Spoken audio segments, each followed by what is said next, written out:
Oftentimes, when it comes to confidence, I don't measure it by my last failure. You know what I'm saying? I don't measure it by my last success. I measure my confidence in that situation because confidence is situational. You're not going to respond the same way every single time.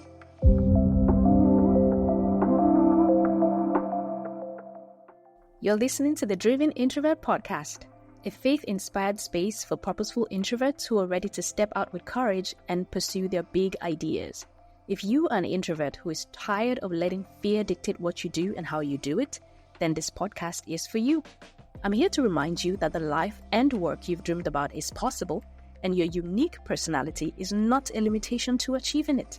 I'm your host, Remy Roy, and I'm the co-founder of shepact.com. On this podcast, I'll feature introverts and others with unique perspectives on what it means to follow dreams, passionately build out ideas, and live a life that matters. Expect inspiring conversations, resources, reflections, and stories on faith, life, and work. Hello, and welcome to the Driven Introvert Podcast. I'm your host, Remy Roy. In today's episode, I'm bringing you a conversation with Coach Anna McCoy. She's a speaker, a coach, obviously, a personal development specialist, an entrepreneur, and a creative genius. Trust me, I know what I'm talking about. I've been blessed to be connected with Coach Anna for a little over 10 years now, and all I can say is she is a powerful force.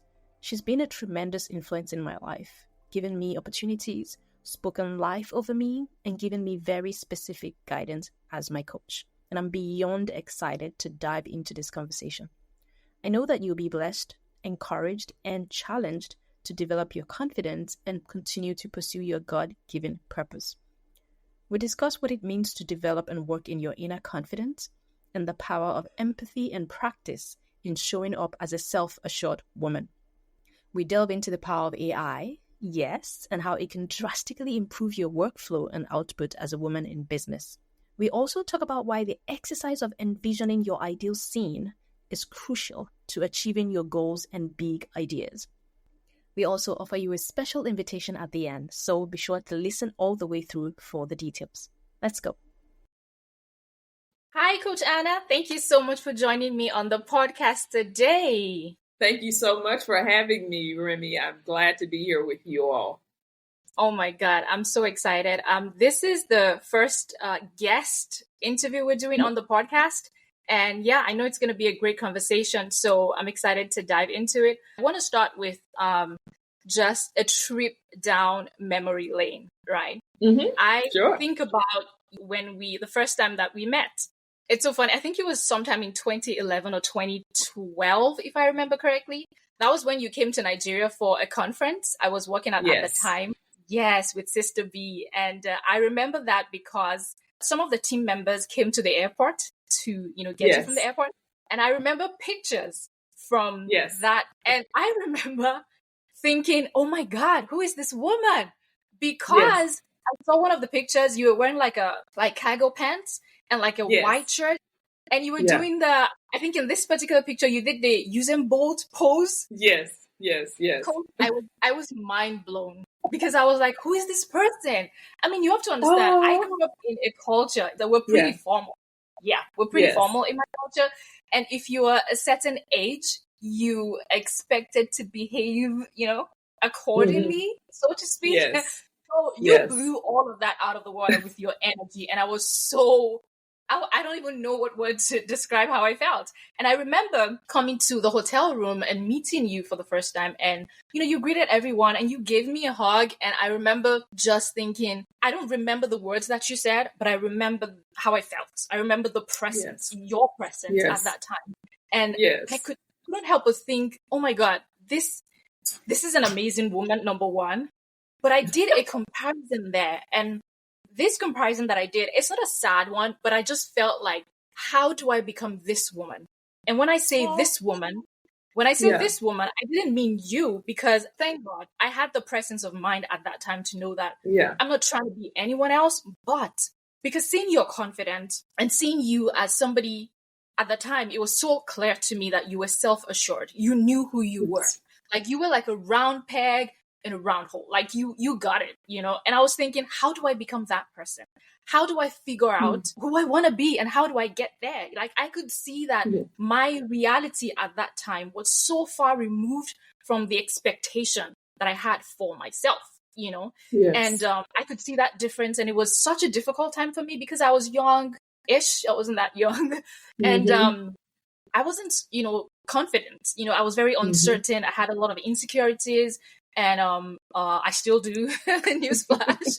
So I think about that. And I guess my question right off the bat for you is, did you ever feel like me? Like I felt at that time. Was there ever a time where you felt like the reality of who you were, your confidence as a woman, wasn't really measuring up to the expectations and you knew you had a long way to go to be the woman you wanted to be? I would have to say I had this thing about myself where I feel like, or maybe I tell myself that there is nothing, there is no situation, there is no person in the world that I would be afraid to be in presence with.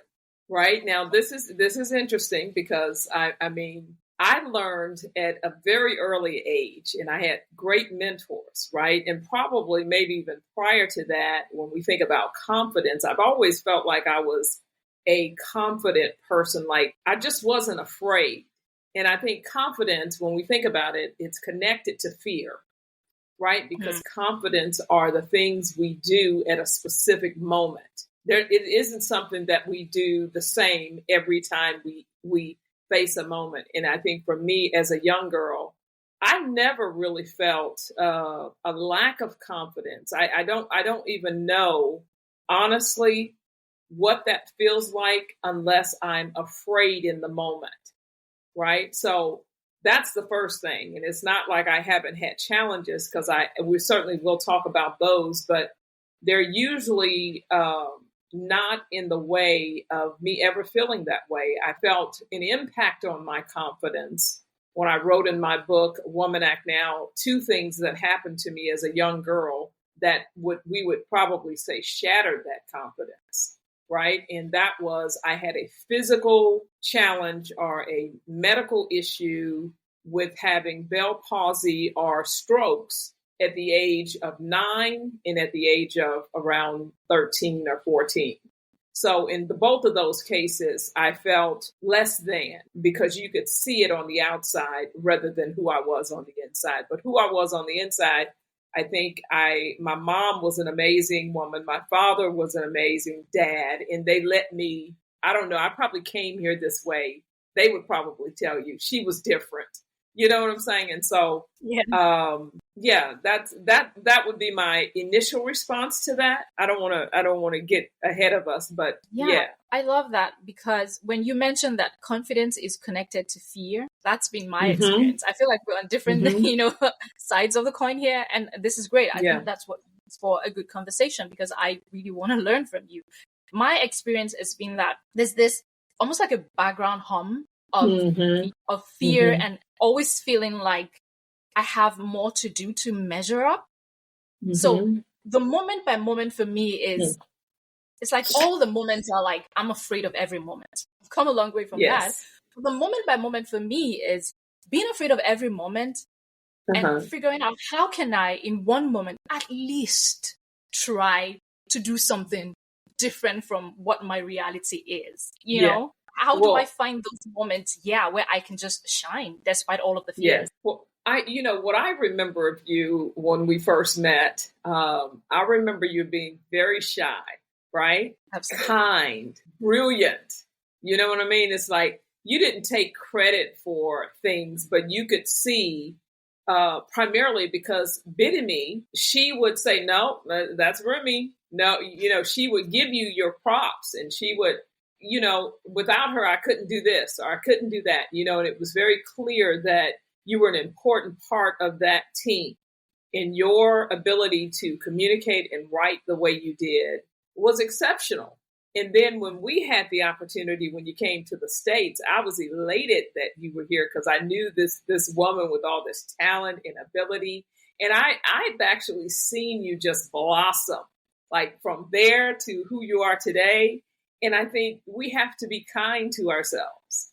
right? Because our upbringing, how we take in information, the authorities in our lives, all make that impact on us. And then it's when we kind of get out into the world and we don't have what I call the checkpoints, what my mama said, what my grandma said, or what my boss might have said to me, that we're starting to make different decisions more or less with our eyes and our heart open. We're coming into this space to really knowing who we are rather than who people think we should be or where we fit into our families. Like in my case, I am the youngest of 13 of my father's children and 5 of my mother's children. So on both of those, every interaction that I'm having within my family structure, with exception of being the 2 eldest, my sister was the eldest granddaughter, I was the next, and there were a few behind us, that shifted that dynamic, right?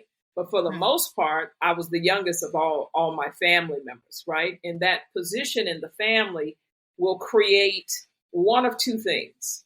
I think you'll become either maybe more shy, living behind everybody, or you're going to become more outgoing because you're living behind everybody and you want to be seen. You want to be known that you're a part of this, right? So that part of your journey starts to pull you forward. And I think for me, my personality, the energy that I have, and I've always had this amazing energy just in my being, right? And how I show up in the world. So, but yeah, I think all of those things are a part. And as we mature, we learn how to navigate our lives in a way that's more comfortable and authentic for us. Yeah. Yeah, I love that. I think that's what my experience has been. Just trying to figure out, how do I find my way, like my unique way of doing things, even with all of the questions in my head, and not try to measure to maybe someone else's standard, but figure out, how does it work for me? I love that thought. But you mentioned something about like the birth order and how being the youngest child, I'm also the youngest child. And obviously I went I'm shy and afraid, behind everyone kind of route.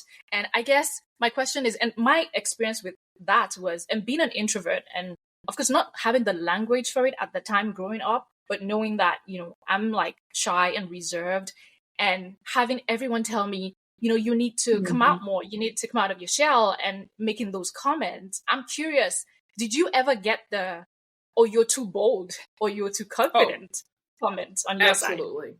Absolutely. It comes with the territory, because it's like, there was a post recently of a young lady said, if you're the person that, on your report cards, you talk too much, or you do this too much, you do that too much, what are you now? Right? And she wrote, I'm a speaker, I'm a coach, I'm a communicator, I'm a marketing person. And all of these were the same spaces in which I dev. And I think that you have to understand, most of us, and depending on when you're raised and where you're raised, right? And where you're from, like in your environment, it's more, don't be too, everybody, don't show yourself too much. Everybody trying to make an equal plane, or genders are greater than others. In my case, when you're growing up in elementary school and different things, and they're trying to manage us, and they're trying to, guide us in a way, and everybody needs to be quiet. Everybody needs to raise their hand. Everybody goes to the restroom at the same time, and all of those things. And I was, frankly, I would have to say I was probably a nonconformist, but not disrespectful.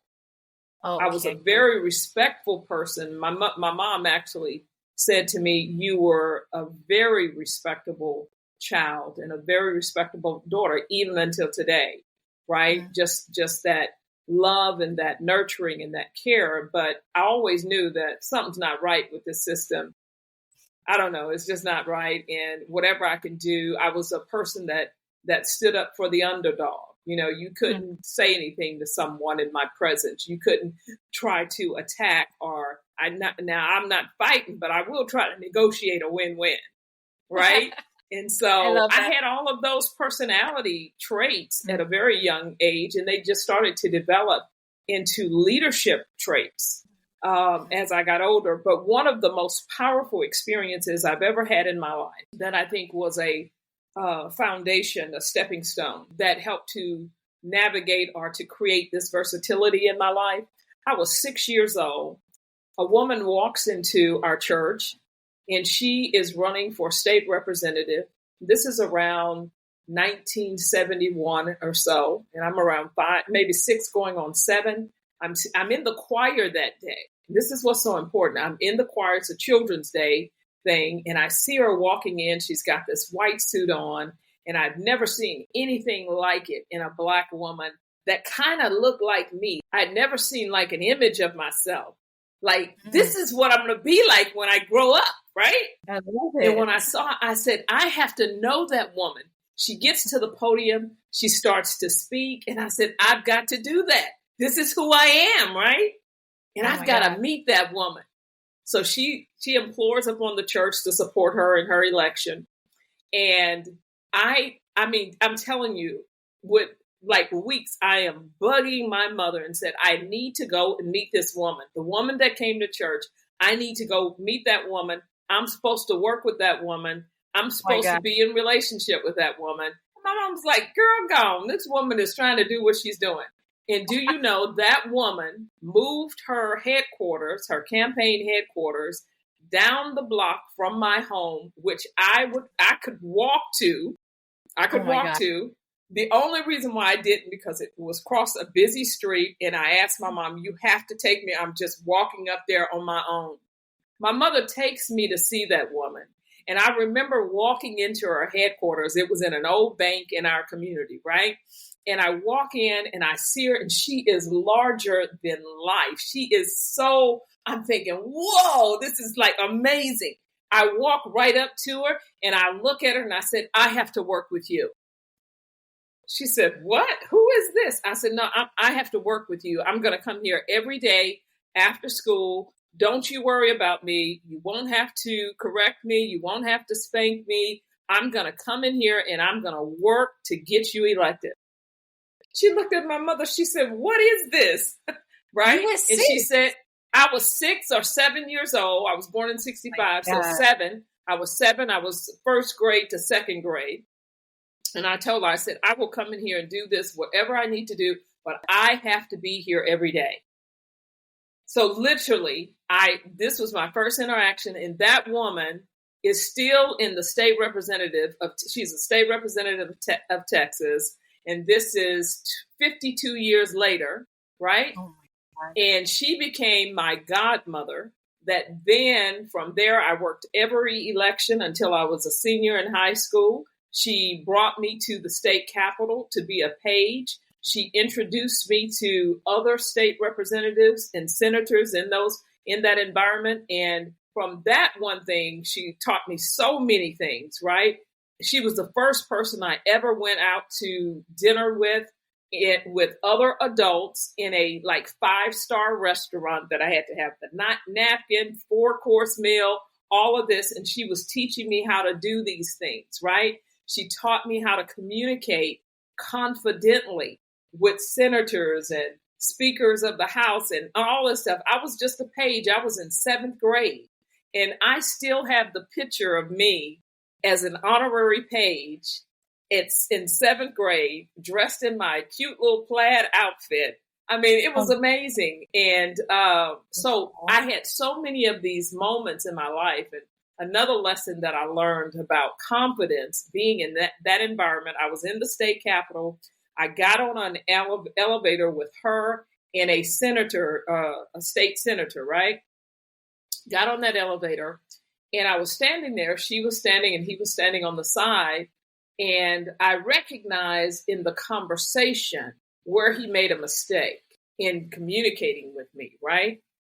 Is he was talking to me and he was speaking to me in a way that was above my level of understanding.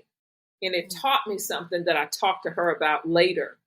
And I said, I think it's really the responsibility of people, of adults, or you have to pay attention to people you're talking to And it's your responsibility, if you're in presence with someone else and they're not on your level, to communicate at their level. And he just didn't do that. That's what I told her. I was in 7th grade.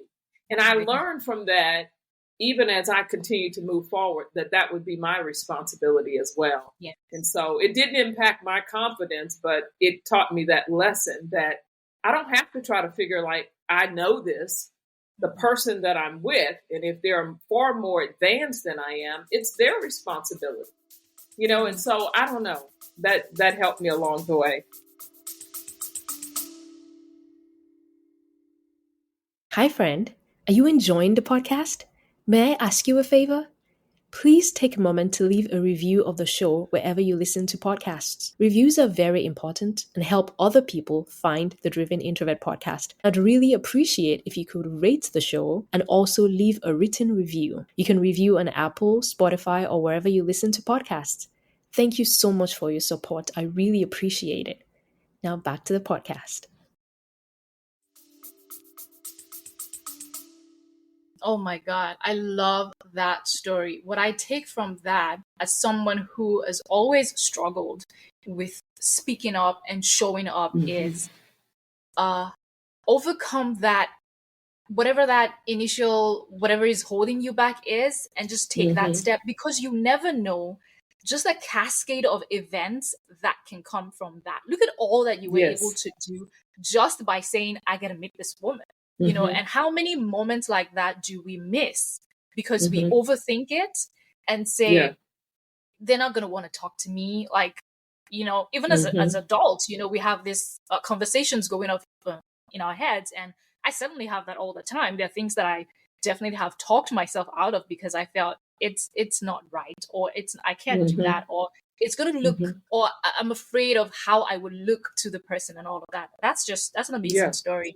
I love that. Yeah. And when you mentioned the connection, the conversation that you had with that man who could not really speak at your level, what it reminds me of about you is that I love the fact that you are always very open about conversations and maybe things that I should say learning. Like there's nothing, I feel like there's nothing that is too big or too little for you to like, I'm figuring this out. I want to know that. And the person on the other side could be way younger than you are, could have way less experience than you have, technically in every way, but you still like, I want to talk to you. I want to learn. I'm like, that blows my mind because I feel like a lot of people will find it difficult to cross that line. And sometimes we let ego get in the way, of the things that we really need to do or learn. And speaking of ego, and having been in that environment where you are given so much opportunity and people who are, giving you a hand up to say, come learn this. Has it ever been difficult for you to receive guidance and advice? I am a life learner, number one. I'm a sponge. If you got something you want to give, let's talk about it, right? I'm like looking for it. But let me approach that ego question in a different way. Have I ever been a person that's operated in a situation out of ego, which can be misconstrued as confidence, right? There's a fine line between ego and confidence, right? Confidence is interesting in that I am assured that I can stand in this space and be who I am, right? Ego is a little bit different. When I was a senior in high school, I ran for student body president. I had held many positions. I had been the president of the junior class, the 10th grade, and just had this pattern of leadership. And I remember the gentleman, his name was Vincent. I don't remember his last name, but Vincent was not a leader in these spaces. He played ball. He was just not typical, right? And then our senior year, he decided he would run for president. He wasn't a very good communicator. I was a much better communicator. I allowed my ego when I went to the podium we were both doing our little, pitch, our campaign pitch. And I allowed my ego to say something. And I looked over at him when I said it, but it was demeaning to him. right? Now the audience, that was pure ego, right? I was trying to either be cute or whatever, but it wasn't intentional that I wanted to say that, but it was just my body language and how I said it, because what it demonstrated to the audience was I didn't think that Vincent was very smart and he shouldn't be the president. You know what that audience did? They voted for Vincent. Oh my God. Although I felt like I was a shoo-in, because I had not only proven my commitment to us being better and being a leader in our school through all the things that I was a part of, right? But I knew in that moment when I did it, I had lost that election. I just knew it. This was over, and so when we think about ego, and yes, I've been egotistical many, many times in my life. And I could remember some of those experiences where I was posing as if I was confident, but I wasn't confident in that, in the way of that authentic confidence. I was allowing that ego to push me out even further than I was more comfortable with. That's inspired. You mentioned something right now, like you were posing. Yes. As confidence when you weren't. Let me dig a little deep into that. Yes, absolutely. Let me take it from an angle. I want to read in your book, Woman Act Now, you talk about the concept of developing self-confidence, building inner confidence. I want to read a paragraph from that really spoke to me. What does it mean to have confidence? Having confidence means trusting in your own abilities, your beliefs and talents, and being able to project poise effectively, both in private and in public. Confidence is similar to self-esteem. It is how you feel about yourself. How you feel about yourself will also ultimately affect your confidence. It'll help you or hurt you. We attain confidence through our personal experiences, culture, parents, and familial influences, friends, and education. We demonstrate confidence through the ability to decipher information that we learn and convert it into meaningful and successful outcomes.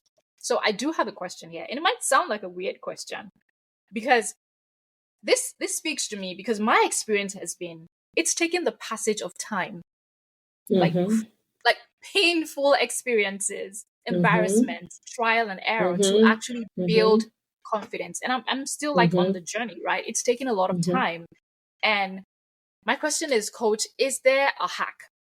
Is there something that could have saved me all these years? Maybe in a moment, the moments that I really needed to shine. I really needed to step out of all of the noise in my head and just take action. But, I just let it go, or I just couldn't stand up to that. Is there something, I don't want to use the word shortcut, but I guess that's what it is. Is there something that could have saved me all these years? I think there is no shortcut to confidence, right? Self-confidence.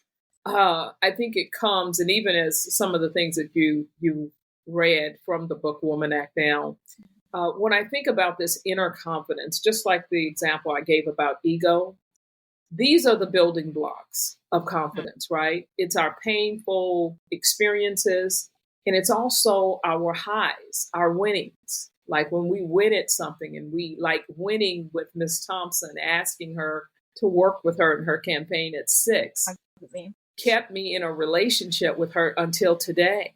Like literally today, she is a key person of my life. We are family, and we've gone through many things. So that's a building block. So I believe every time that we engage, oftentimes when it comes to confidence, right? I don't measure it by my last failure. You know what I'm saying? I don't measure it by my last success. I measure my confidence about in that situation, because confidence is situational. You're not going to respond the same way every single time. If you walk into a situation, right, the most important thing is you should know yourself. You should know that if you need a certain level of preparation, prepare. If you're not the person that can talk off the cuff, prepare yourself, right? Absolutely. Write your notes.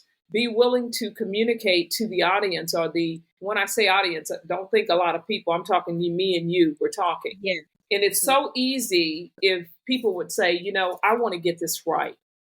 Right. And for our meeting today, I wrote down a few of my points. And if you don't mind me sharing them, so you don't feel uncomfortable looking at your notes, right? Because when you feel uncomfortable and you're not authentic, that look, I can't remember all this stuff. And this is so important to me that I need my notes and I want to share that with you. Look how my confidence changed, right? Versus me sitting on there trying to, because you're going to come off with a lack of confidence. And so I believe 100% that confidence is situational. It's how you prepare for those moments that will determine how you will excel in them, right? And then you'll look back and say, I felt really confident. Well, you felt really confident because you prepared yourself. And this goes all the way through relationships. You could be in a situation with your significant other, your spouse, or whatever the case, and you want to talk about something, but you haven't prepared yourself. And preparation doesn't mean I'm going to just say, these are my 3 things that I want to talk about. Preparation is, well, these are my 3 things I want to talk about, but let me see what the other person might think. If this were them telling me, how would they feel? What might they be thinking? What might they be experiencing? Now we're starting to build our confidence for that conversation, because now I'm being thoughtful about what's important. I'm going to be thoughtful how I'm going to communicate it. And I'm going to give it a chance to figure out how that person is experiencing this. Empathy, right? Because if you just take for a moment and say, oh, I don't know if I would say that like that. Now you're building the confidence that you need for that particular situation. And it goes to our professional lives, whether you're calling on a client. Have you done the work? Have you looked at the LinkedIn page? Have you looked at the last post that they posted? Have you just taken time to prepare yourself so you can be what? More confident in that situation. And most of us, as we started this conversation, we lack confidence because it's connected to fear. And fear is also connected to a lack of what? Preparation for something. You don't have fear when you learn how to do things. You don't have fear when you try it one time. Second time, you just jump in. You're like, that wasn't so bad. And I think that we have been, as women, we have been fed a terminology to help us explain whatever emotions or whatever we think people are thinking about us. And I'm not saying that's an incorrect language, but I'm also saying that it's a language that others have defined for us that we're trying to meet. When we show up authentically, it's just who we are. Sometimes we get it right. Sometimes we don't. I love it, Coach. I absolutely love it. You mentioned something that I really want to touch on, the connection between empathy and confidence. Because in that example that you gave, you want to show up and talk with your spouse or somebody about something. You have your 3 points. But then you've gone beyond, this is what I want to talk about. You've gone beyond, how might they receive it? And how can we have a dialogue, a conversation, which will actually result in something meaningful? Instead of, this is what I want to talk about. And then they come up with all sorts of things that you never envisaged that could happen, or you never really thought it through. And now you're like, now I feel terrible about this. And that's going to further affect your confidence because you didn't take time to really look at it from that person's perspective. And also, I've learned over time, and I heard this, I can't remember where, almost like fear, it's a kind of pride, so to speak. Yeah, because you are so focused on yourself. You're focused on what people are thinking about you. You're focused on what you are thinking. You're not looking at things from other people's perspective that will give you a rounded view of life. And that also helps you be more confident. Yes. I absolutely love that. I'm definitely of the mindset, and I do this often, if I am in a situation with someone, I take time to think about it. And I face challenges just like everyone else, right? I face challenges in business. I face challenges in negotiating a proper and worthy contract for myself, right? And we liken those things to either confident or can you stand up for yourself? Are you worthy of this? You know, can you raise your deserve level? Can you ask for the order?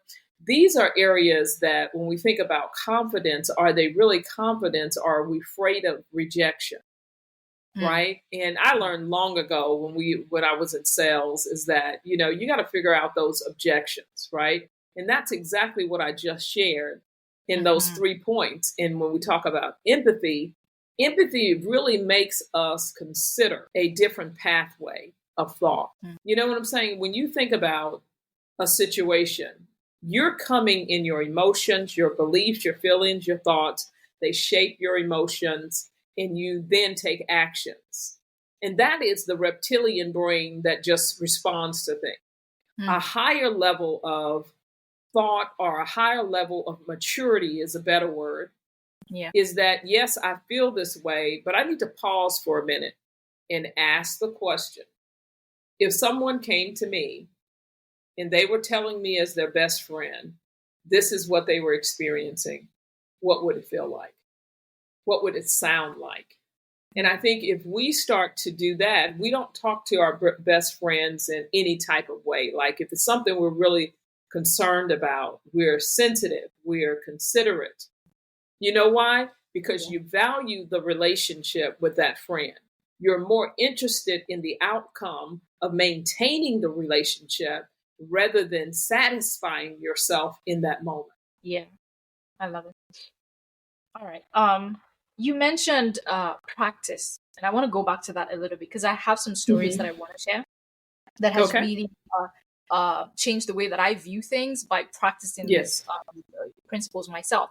So you mentioned talking about practice. Like if something is important to you and you want to excel at it, you practice, you spend time to consider, to pay attention. And then you give the example about the notes, like you look at your notes so that you can really follow through on what you wanted to do. And I remember when I was doing my master's program, I remember having those classes where we would have to do presentations, and I was always terrified by those presentations because I'm like, I gotta stand in front of everybody and, you know, say all these things, you know, and I don't know, you know. So I decided, okay, I'm just gonna practice, right?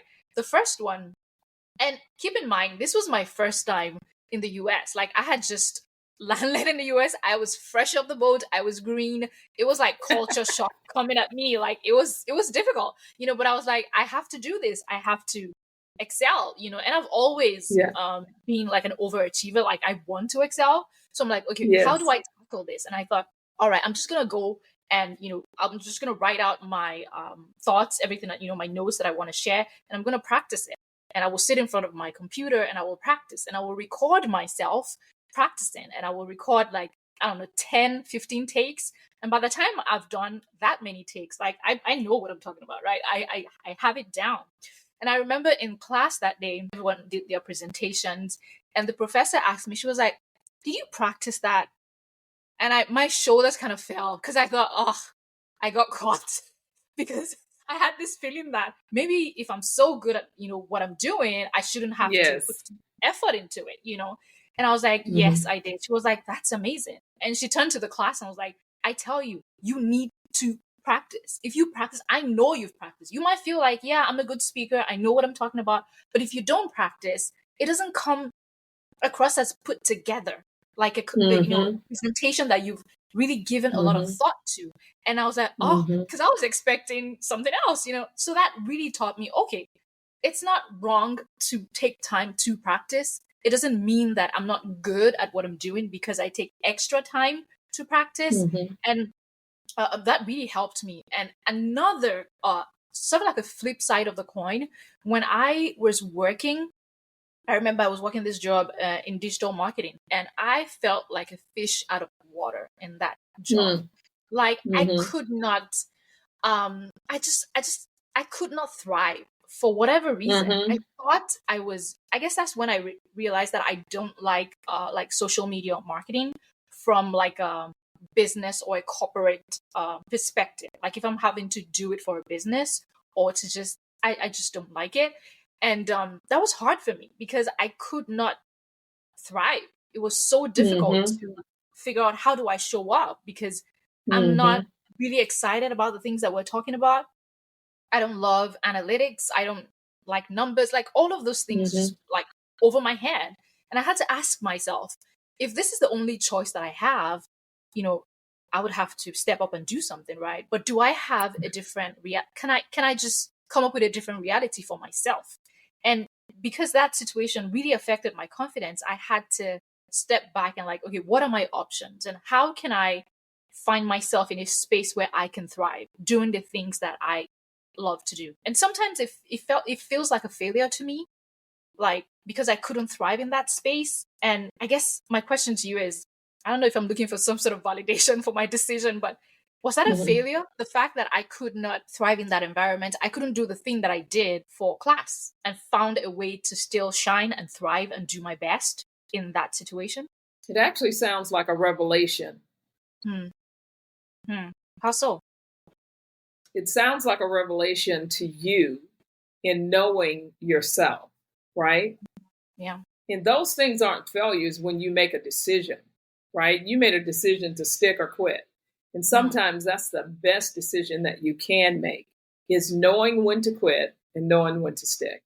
And in this situation, the value of what brought joy to you was probably greater than the paycheck you were getting, the security that you were getting, and giving yourself a chance to try what you're better at.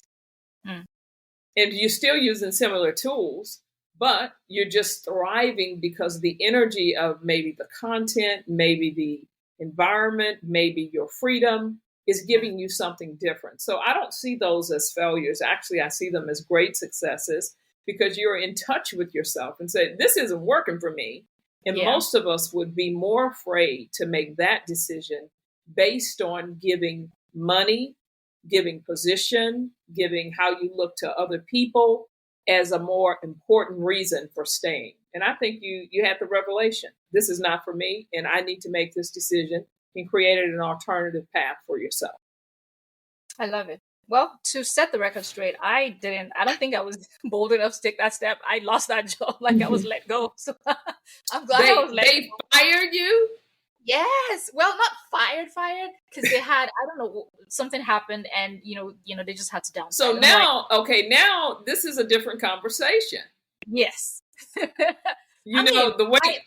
way you put it, it sounded different. But now that it all culminated in your being let go, now I understand why you asked the question.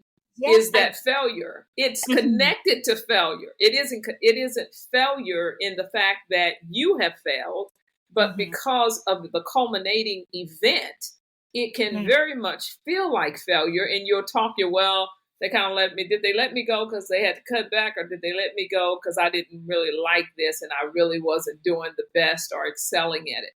And that's a decision that you're really going to have to make yourself so you can put it to bed. Did you get fired in the name of being letting go because you were not effective at your job? Well, I don't think that was it, to be honest. And I'm not trying to be whatever here. I moved roles a little bit because I started to do graphic design in that same company. And I love that better. But the company just downsized. I think they lost a big client, and that was a huge. Okay, so now let me re-ask the question. All right, I love this. So the question is, were you successful at that job? You guys, I'm getting coached live on my podcast, and I am absolutely loving it. I think I'm one of those people who just loves to be psychoanalyzed. Well, join us for part 2 of my conversation with Coach Anna. You don't want to miss it. Thanks for listening to this episode of the Driven Introvert podcast. If you enjoyed this conversation, please take a moment to click the follow button on your podcast app or subscribe wherever you get your podcasts. As always, don't forget to take courage, trust God, and go pursue your big ideas. See you next time. The Driven Introvert podcast is produced by sheepak.com and Remy Roy, with content, editing, and strategy expertise from Candice Zakaria and Aishat Olariwaju. Want to ask a question or share a comment on a future episode? Email us today at thedrivenintrovert@sheepak.com.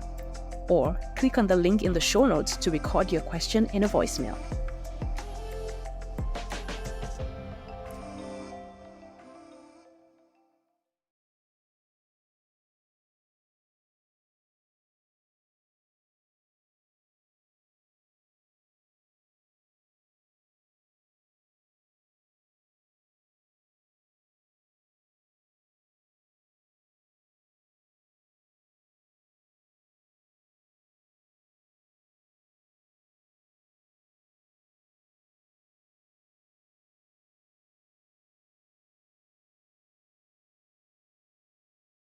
Hey friend, do you know your strengths? I know you want to live a fulfilling life, right? You want to feel like your life is your own and not like you're in the wrong movie acting the wrong part. But do you know your strengths? Are you operating from your strengths at work and in your calling? Or does everything feel hard and like a chore? I know what it feels like to not know where you belong. And for me, discovering my strengths and really taking steps to deploy them effectively has been very crucial to helping me feel more fulfilled and excited about life. If this resonates with you, if you'd like to find out more about your strengths, I have a free gift for you. It's called the Uncover Your Strengths Free Guide. In this guide, you'll find tools, tests, and resources to help you find your strengths. There'll be space in there to write down your discoveries. There'll be reflection questions to help you dig deeper, and prayers to help you seek the Lord for wisdom on how to move forward. I hope you lean into this. I hope you not only download this guide, but also use it, grow, and be empowered to pursue your next steps in faith, work, and life. You can get it today at shepact.com/strengths. The link will also be in the show notes. That's shepact.com/strengths.